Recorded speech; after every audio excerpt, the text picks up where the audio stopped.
এক আনসারি মহিলা সাহাবী, পিতা, স্বামী, সন্তান একে একে সব কিছু হারিয়েও যখন বলেছিল আমার রাসূল কেমন আছে, এক সত্য ভালোবাসা, সত্য প্রেম যা দুনিয়ার সমস্ত কিছুর ঊর্ধ্বে।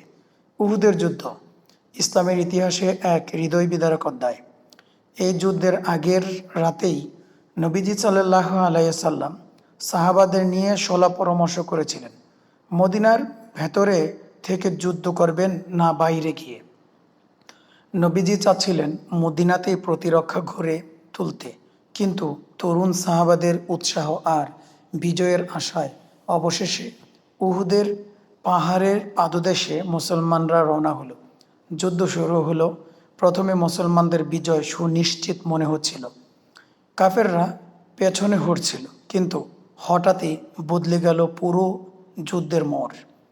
পাহাড়ের ওপারে নির্ধারিত স্থানে দাঁড়ানো তীরন্দাজদের অধিকাংশ লোক গনিমতের মাল দেখে নিচে নেমে আসে। এই সুযোগে খালিদ ইবনে ওয়ালিদ তখনও ইসলাম গ্রহণ করেননি।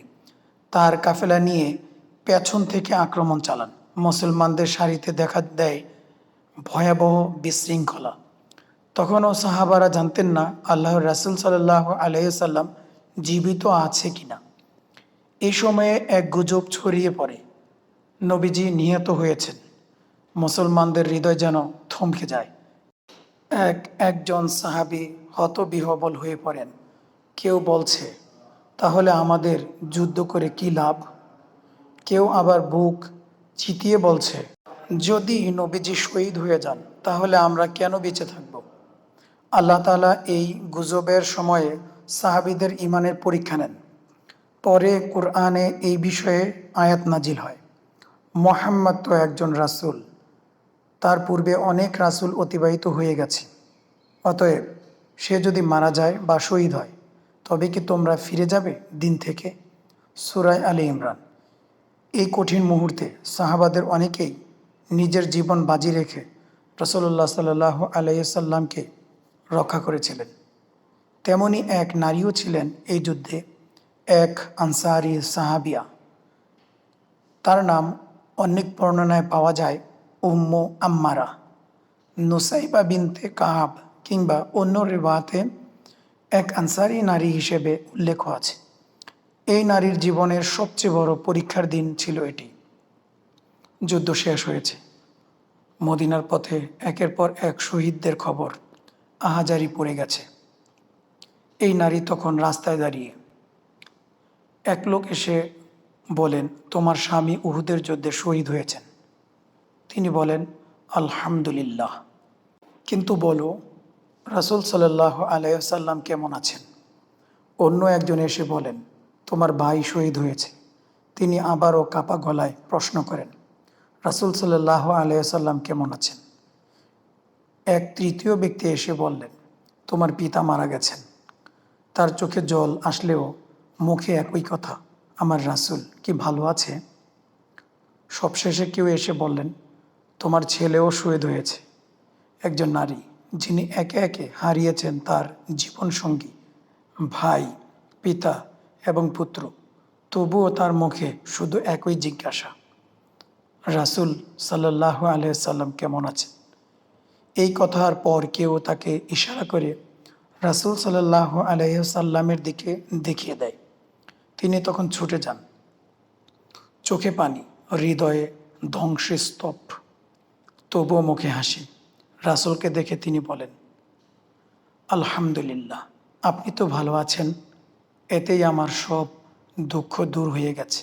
সুবহানাল্লাহ, কি হৃদয় বিদারক, কি ঈমান ভিত্তিক ভালোবাসা! এমনই ঈমানের কথা বলেছেন রাসূল সাল্লাল্লাহু আলাইহি ওয়াসাল্লাম। তোমাদের কেউ ততক্ষণ পর্যন্ত ঈমানদার হইতে পারবে না যতক্ষণ না আমি তার পিতা, তার সন্তান এবং তার সমস্ত মানুষের চেয়ে অধিক প্রিয় না হই। সহিহ বুখারী। এই হচ্ছে ঈমানদারের মাপকাঠি, পূর্ণ ঈমানদার এবং মুমিনের মাপকাঠি। আমরা নিজেদেরকে যাচাই করি আমাদের কি অবস্থা। এই নারীর হৃদয়কে ভেঙে টুকরো টুকরো করে দেওয়া হয়েছিল দুনিয়ার বিচারে, কিন্তু তার ঈমান তাকে অটল রাখে। তার কাছে রাসূল সাল্লাল্লাহু আলাইহি সাল্লাম ছিলেন সব কিছুর ঊর্ধ্বে। এমন ভালোবাসার নজির দুনিয়ার কোনো প্রেমই নেই। এমন ভালোবাসাই তো প্রকৃত মুমিনের পরিচয়। আজ আমরা মুসলমান বলে পরিচয় দিই, কিন্তু আমাদের হৃদয়ে এই রাসূলের প্রতি কতটুকু ভালোবাসা আছে? আজ কেউ রাসূল সাল্লাল্লাহু আলাইহি সাল্লামকে নিয়ে ব্যঙ্গ করলে আমরা কি সেই সাহাবিয়া নারীর মতো কাঁদি, ব্যথা পাই, প্রতিবাদ করি? রাসূল সাল্লাল্লাহু আলাইহি সাল্লাম আমাদের জানের চেয়েও প্রিয় না হলে আমরা আসলে মুমিন হতে পারবো না। এই সাহাবিয়ার ঘটনা আমাদের হৃদয়ে সেই ভালোবাসার আগুন জ্বালিয়ে দেয়, যেটা কেবল রসুলের প্রতি হয়। আসুন আমরা তার সুন্নতকে ভালোবাসি, তার চরিত্র অনুসরণ করি, আর আমাদের জীবন দিয়ে প্রমাণ করি যে রাসূল আমাদের হৃদয়ের সিংহাসনে বসে আছেন। রাসূল সাল্লাল্লাহু আলাইহি সাল্লামের মহব্বতে দুনিয়ার জীবন কাটাতে পারাই প্রকৃত ধন্য হওয়ার উত্তম উদাহরণ। আল্লাহ আমাদেরকে তৌফিক দান করেন। আমা তৌফিক ইল্লা বিল্লাহ।